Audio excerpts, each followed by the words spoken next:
Tuhan telah menjauhkan dosamu.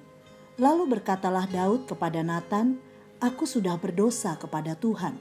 Dan Natan berkata kepada Daud, Tuhan telah menjauhkan dosamu itu, engkau tidak akan mati. 2 Samuel 12 ayat 13. Sahabat Iktus yang dikasihi Tuhan, dosa adalah masalah terbesar dalam hidup manusia. Oleh karena dosa, manusia mengalami kekacauan yang mengakibatkan penderitaan, kemiskinan, kesengsaraan, dan lain-lain. Tidak ada seorang pun dalam dunia ini yang kebal terhadap dosa.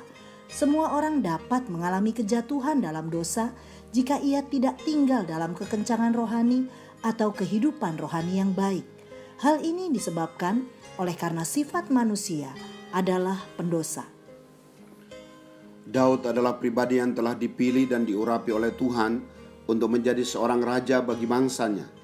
Kemenangan dan kejayaan telah diberikan oleh Tuhan kepadanya untuk mengalahkan Goliat.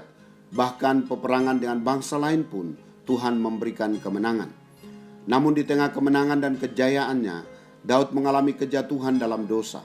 Alkitab mencatat dalam 2 Samuel pasal 12 ayat 1-25 tentang kejatuhan dosa Daud dalam dosa bersama dengan Batseba, istri Uria.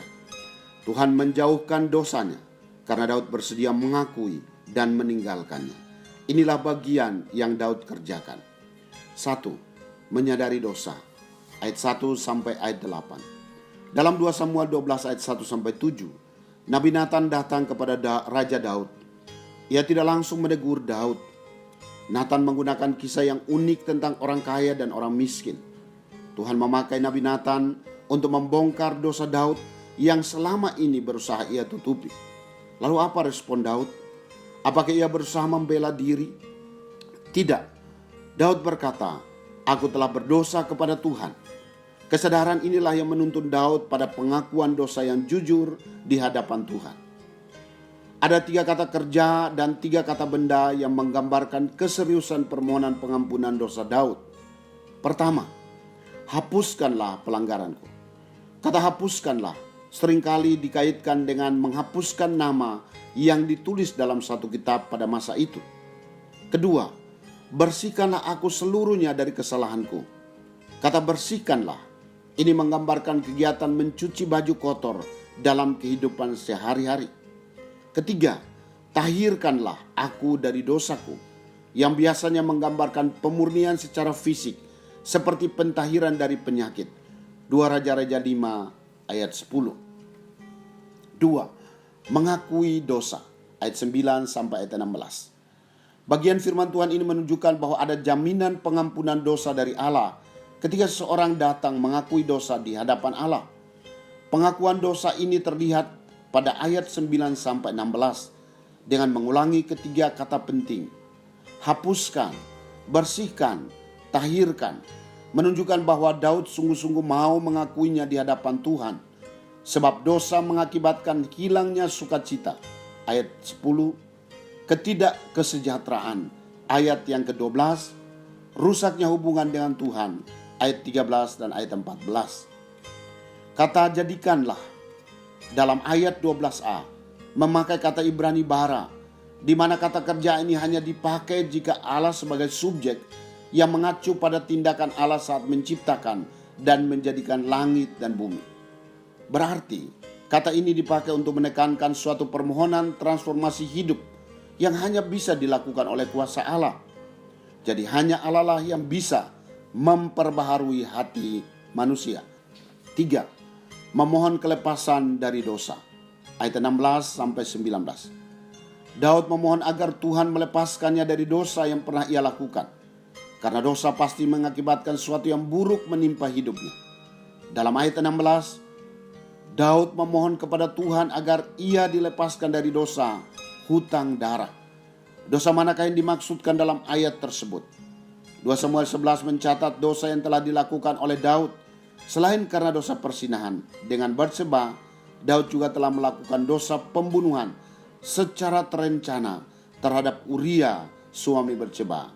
2 Samuel 11 ayat 6 sampai 21. Jadi dosa yang telah dilakukan oleh Daud adalah dosa yang beranak cucu dosa.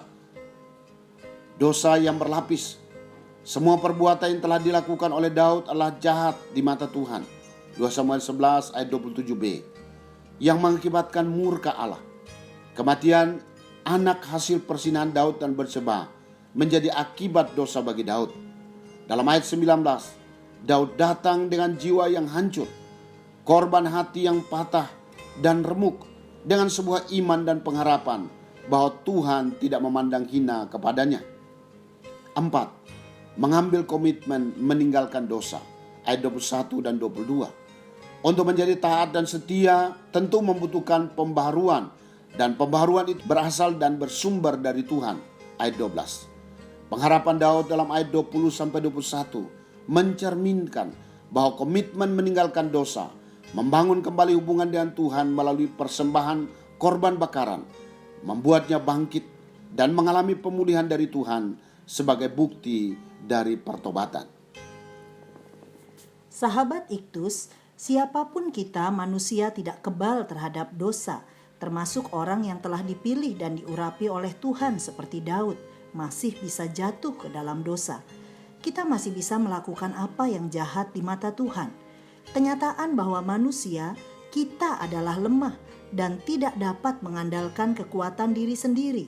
Dalam Matius 26 ayat 14 tertulis, roh memang penurut, tetapi daging lemah. Saya harus selalu sadar dan waspada. Sekiranya saya jatuh ke dalam dosa, saya harus datang kepada Tuhan dengan hati yang hancur, berduka di hadapan Tuhan, mengakuinya dengan jujur, dan berkomitmen untuk meninggalkan dosa. Saya percaya bahwa Tuhan yang penuh rahmat dan belas kasihan pasti mengampuni dan menyucikan saya. Sahabat Iktus yang dikasihi Tuhan, dosa apa yang perlu saya sadari di hadapan Tuhan?